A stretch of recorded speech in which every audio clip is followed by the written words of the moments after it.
बिस्मिल्लाहिर्रहमानिर्रहीम। नाज़रीन अस्सलाम वालेकुम, मैं हूँ इमरान वसीम।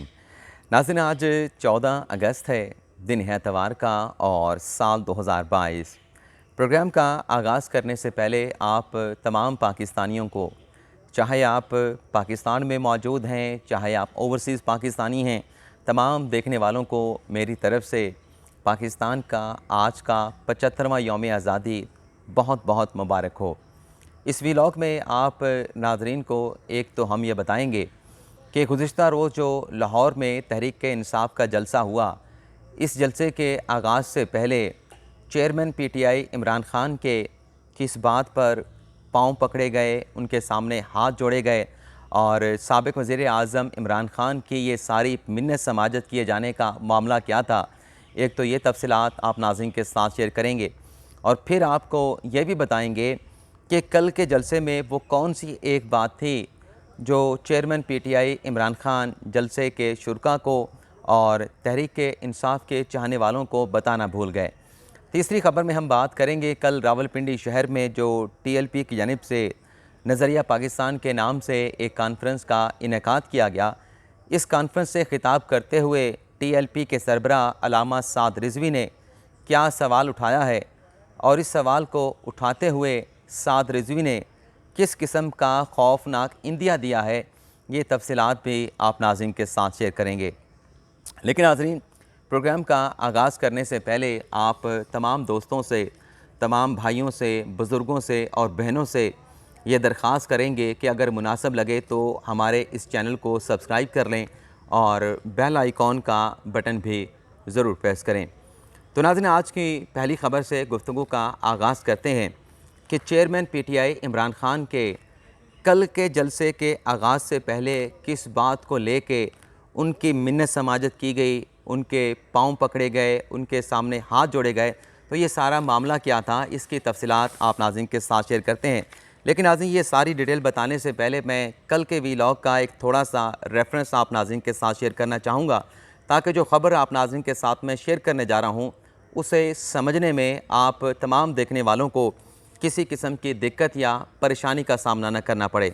नाज़रीन, कल के व्लॉग में मैंने आपको ये बताया था कि लाहौर के जलसे में इमरान ख़ान साहब जो है एक बार फिर नए इंतखाबात का मुतालबा करेंगे और इमरान ख़ान साहब की तकरीर में फ़ौज के हक़ में जो है वो बात की जाएगी। इमरान ख़ान अपने ख़िताब में फ़ौज के हक़ में बोलेंगे, ना न्यूट्रल का नाम लेंगे, ना मीर जाफ़र का नाम लेंगे, ना मीर सादिक का नाम लेंगे और ना ही न्यूट्रल को किसी और नाम के ज़रिए जो है वो मुखातब किया जाएगा। मैंने आपसे कहा था कि ख़ान साहब ये रोड मैप ज़रूर देंगे कि हकीकी आज़ादी का ये जो सफ़र है, हकीकी आज़ादी की जो जद्दोजहद है, ये जारी व सारी रहेगी और उस वक्त जारी व सारी रहेगी जब तक मुल्क में नए इंतखाबात का ऐलान जो है वो नहीं कर दिया जाता। और मैंने आपसे ये भी कहा था कि ख़ान साहब अपने जलसे में लॉन्ग मार्च की किसी तारीख़ का ऐलान भी नहीं करेंगे। तो कल के व्लॉग में जो बातें आप नाज़रीन के साथ हमने शेयर की, एक तो वो मुसद्दक़ा साबित हुई, सच साबित हुई। अब इस सारे मामले का कल जो ख़ान साहब की मिन्नत समाजत की गई, उनके तरले किए गए, उसके साथ क्या ताल्लुक़ है, अब उसकी डिटेल भी आपके साथ हम शेयर कर लेते हैं। कल नाज़रीन, जलसे से पहले परवेज़ इलाही साहब और जो कि पंजाब के वज़ीर आला हैं और उनके जो बेटे हैं मोनिस इलाही, उनकी जानिब से ख़ान साहब की अच्छी खासी मिन्नत समाजत की गई और परवेज़ इलाही के ख़ुद के अल्फाज हैं कि हमने ख़ान साहब के पाँव पकड़े हैं, उनके सामने हम हाथ जोड़ते हैं। अब किस बात पे वो पाँव पकड़े और ये हाथ जोड़े गए वो भी आपको बता देते हैं। नाज़रीन, परवेज़ इलाही साहब ने ख़ान साहब से ये कहा कि अगर आप आइंदा इलेक्शन में कामयाबी चाहते हैं तो कामयाबी तो अल्लाह ताला ने देनी है, लेकिन वसीला सिर्फ़ एक ही है। ऊपर अल्लाह ताला है और नीचे इस्टेब्लिशमेंट है, यानी नीचे न्यूट्रल है, यानी नीचे आर्मी चीफ़ है। परवेज़ इलाही ने इमरान ख़ान साहब से कहा कि आप अपने जो गुस्सा है उसको थोड़ा ठंडा करें और ठंडे तरीके से चलें और आप इस वक्त इस पोजीशन में है कि अगर इलेक्शन का ऐलान हो जाता है तो आप 2/3 मेजॉरिटी बड़ी आसानी के साथ हासिल कर सकते हैं।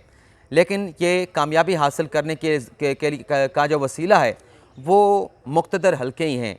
आप उनसे मुतल्लिक़ जो हाथ जो है वो हल्का रखें, लचक का मुज़ाहरा करें, क्योंकि अगर उनके साथ हमारे फ़ासले बरकरार रहेंगे तो फिर कामयाबी जो हमारी यकीनी है वो यकीनी कामयाबी मिलना भी नामुमकिनात में से हो जाएगा।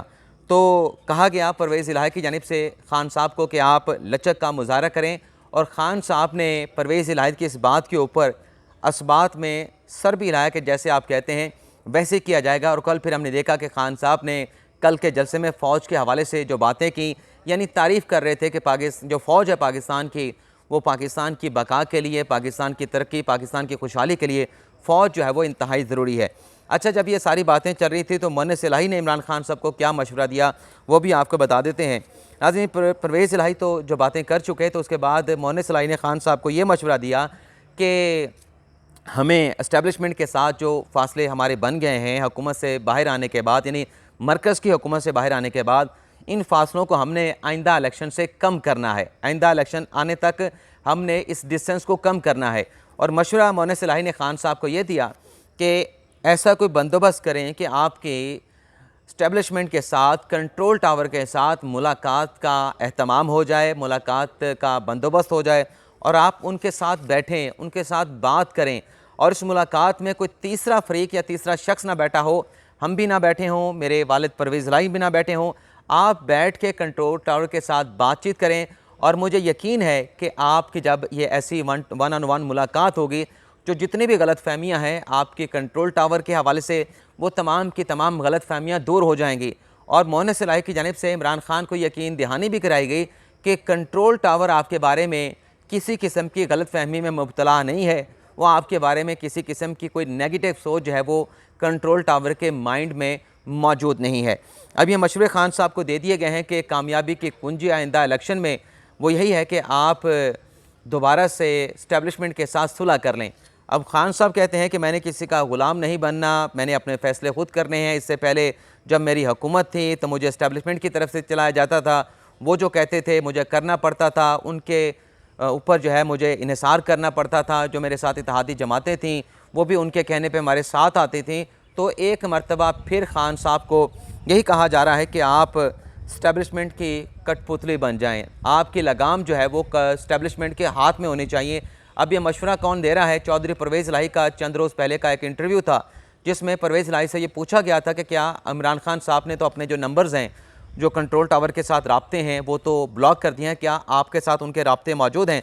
तो परवेज़ इलाही साहब ने उस सवाल के जवाब में नाज़रीन क्या कहा था वो आपको बता देते हैं। लेकिन एक और चीज़ भी है परवेज़ इलाही साहब से मुतल्लिक, वो भी आपके साथ हम शेयर करेंगे। लेकिन कंट्रोल टावर से राब्तों से मुतल्लिक नाज़रीन परवेज़ इलाही का ये कहना था कि हमारा तो बड़ा उनके साथ पुराना दरीना ताल्लुक़ है, हमारे नंबर तो कभी उनके साथ ख़राब नहीं हुए। बल्कि उन्होंने कहा कि मुल्क का एक बड़ा इदारा है, सर्दों की हिफाजत भी करता है, एमरजेंसी में भी हुकूमतों की मदद करता है, तो हमारा तो कंट्रोल टावर के साथ चोली दामन का साथ है, इज़्ज़त और एहतराम का रिश्ता है। और फिर ये इस इंटरव्यू के दौरान परवेज़ इलाही ने नाज़रीन ये भी कहा था, जिस पर मेरे ख्याल से परवेज़ इलाही साहब को थोड़ी सी शर्म करनी चाहिए थी। क्यों शर्म करनी चाहिए थी वो भी आपको बता देते हैं। नाज़रीन, परवेज़ इलाही ने ये इंटरव्यू देते हुए कहा था कि पीपल्स पार्टी और नून लीग ने मुल्क का बेड़ा गर्क कर दिया है, जरदारी और शरीफ ख़ानदान इस मुल्क को लूटा है। मैं अगर इस परवेज़ इलाही साहब की इस बात से इत्तफ़ाक़ कर लूँ तो नाज़रीन 2002 से लेके 2007 तक परवेज़ इलाही साहब इक़्तिदार में थे। और 2007-8 में जब इलेक्शन होते हैं, पीपल्स पार्टी की हुकूमत आती है, तो पीपी की हुकूमत में भी परवेज़ इलाही साहब जो है जरदारी के डिप्टी प्राइम मिनिस्टर थे। तो 2013 तक का ये फेज़ आ गया, यानी 2002 से लेके 2013 तक वो ख़ुद इक़्तिदार में रहते हैं। और उससे पीछे अगर चले जाएँ 1999 से लेके 2000 तक का अगर रस्सा निकाल दें तो पीछे भी नवाज शरीफ के साथ परवेज़ इलाही साहब यानी चौधरी साहबान जो है वो इक़्तिदार के मज़े लेते आए हैं। तो ये इल्ज़ाम लगाने से पहले फिर परवेज़ इलाही साहब को अपना जो गिरबान है उसमें भी झांक लेना चाहिए था, क्योंकि सिर्फ 5 साल का ऐसा अरसा है 2013 से लेकर 2018 तक का, जब परवेज़ इलाही साहब इक़्तिदार में नहीं रहे, नून लीग के साथ हुकूमत में शामिल नहीं रहे। उससे पिछला जितना भी दौर है परवेज़ इलाही साहब इक़्तिदार में रहे। और 2018 के इलेक्शन के बाद वो पाकिस्तान तहरीक इंसाफ के पंजाब असम्बली में स्पीकर थे और अब पंजाब के वो वज़ीर आला हैं। तो ये जो इल्ज़ाम लगाया है, मैं इल्ज़ाम की हकीकत पे बात नहीं कर रहा, लेकिन इल्ज़ाम लगाने वाले बंदे की बात कर रहा हूँ। तो आप तो ख़ुद उनके साथ इक़्तिदार में बैठे रहे, इक़्तिदार के मज़े लूटते रहे। आज आप कह रहे हैं कि पीपल्स पार्टी और नून लीग ने मुल्क का बेड़ा गर्क कर दिया है। और अगर इन्होंने मुल्क का बेड़ा गर्क किया है तो आप इस जुर्म में शरीके जुर्म हैं, आप उनके साथ इक़्तिदार के मज़े लेते रहे। तो आपको कम अज़ कम इस तरह की बात करते हुए जो आपका माजी है उसको भी आपको जो है अपने जहन में ज़रूर रखना चाहिए था। अब खान साहब कल के जलसे में कौन सी बात करना भूल गए वो भी आपको बता देते हैं। लेकिन उससे पहले नाज़रीन एक और इंकशाफ हुआ है कि चौधरी शुजात हुसैन की जो अहलियाँ हैं कौसर इलाही, वो भी खान साहब की फ़ैन हैं। और इस बात की गवाही दी गई है नाज़रीन मोहन्नस इलाही की तरफ से, जो उन्होंने इंटरव्यू दिया जावेद चौधरी को, जिसका दूसरा पार्ट आज डेली एक्सप्रेस न्यूज़ में शाया हुआ है, जिसमें मोइन इस्लाही ये कहते हैं कि जब काफ लीग ने फैसला किया 2018 के इलेक्शन के बाद कि हम इमरान खान के इत्तेहादी बनेंगे, तो चौधरी शुजात हुसैन की अहलिया कौसर इलाही ने मेरा हाथ चूमा, मेरा माथा चूमा। और मोइन इस्लाही ये कहते हैं कि जो सालुक हुसैन कहते हैं कि मेरी जो वालदा हैं चौधरी परवेज़ इलाही की जो अहलियाँ हैं वो खान साहब की फ़ैन हैं।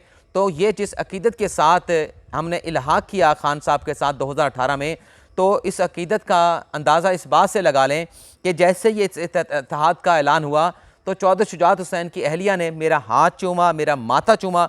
तो उनकी खान साहब के साथ कितनी मोहब्बत, कितनी हकीकत है, इसका फिर आप इस बात से अंदाज़ा लगा सकते हैं।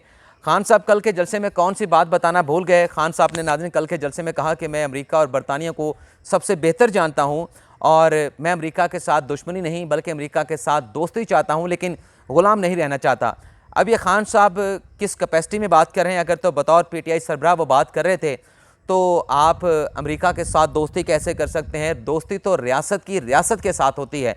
और जहाँ तक ग़ुलामी की बात है, अगर दोस्ती की बात भी करें तो आप अगर being a party head PTI अगर अमेरिका के साथ दोस्ती चाहते हैं तो आपकी बात को आगे बढ़ाते हुए आज आपकी अमेरिका के साथ दोस्ती नहीं है, तो आज नून लीग की दोस्ती है, आज पाकिस्तान पीपल्स पार्टी की दोस्ती है।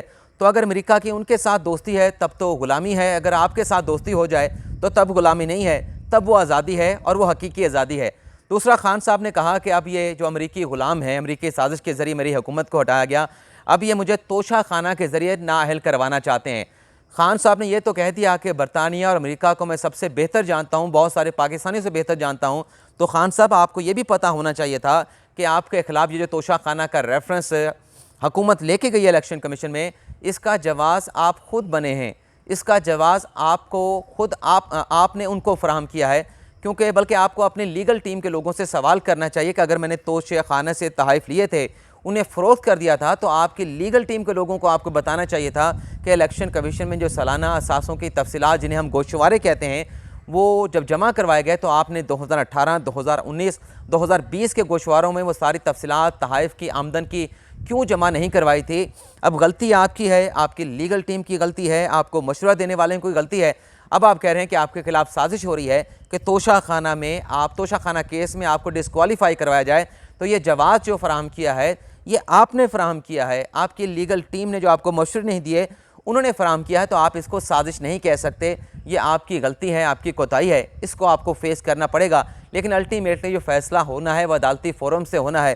क्या तोशा खाना के इस तहाइफ की आमदन को डिस्क्लोज़ ना करने पे, कंसील करने पे आपकी डिस्क्वालिफिकेशन बनती है नहीं बनती, ये फ़ैसला किसी अदालती फ़ोरम पे होगा। लेकिन हम बढ़ते हैं तीसरी खबर की जानिब।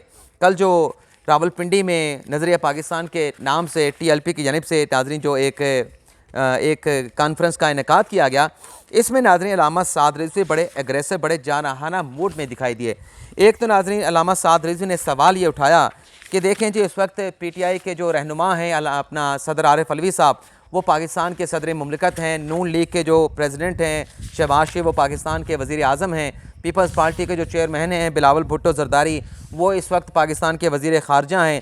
और जो काफ लीग के रहनुमा हैं परवेज़ इलाही साहब, वो पाकिस्तान के जो हैं पंजाब के वज़ीर आला हैं।